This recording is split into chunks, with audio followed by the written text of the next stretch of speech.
Bienvenue dans ce nouvel épisode de la série Parallèle des héros. Dans cet épisode, je vais vous parler des contre-indications. Avant d'aller donner votre sang, il est important de respecter quelques contre-indications car elles garantissent votre sécurité en tant que donneur ainsi que celle des receveurs. Ces contre-indications peuvent être variées. Par exemple, si vous avez eu de la fièvre au cours des 2 dernières semaines, si vous êtes allé chez le dentiste au cours des 7 derniers jours, ou encore si vous avez voyagé dans un pays à risque, vous devrez attendre avant de pouvoir donner votre sang. Au cours d'une partie des héros du sang, les joueurs vont parfois devoir piocher des cartes aléas. Les aléas sont des événements de la vie quotidienne qui vont freiner la progression des joueurs au cours de la partie.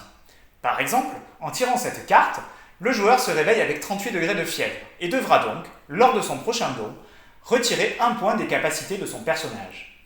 Ainsi, une carte aléa aura plus ou moins d'impact sur les joueurs en fonction de l'intensité des contre-indications dans la réalité. Voilà pour l'explication de cette règle et la présence des contre-indications au cours d'une partie des héros du sang. J'espère que cet épisode vous a plu. Il s'agissait du dernier épisode de la série Parallèle des héros. J'espère que cette série vous a permis de mieux connaître toutes les subtilités autour du don du sang grâce aux règles du jeu. Si c'est le cas, je vous encourage à aller voir le détail du projet et des règles sur la page Ulule, à précommander un exemplaire du jeu et à partager le projet autour de vous. Merci encore d'avoir suivi la série jusqu'au bout et je vous dis à très bientôt avec les héros du sang.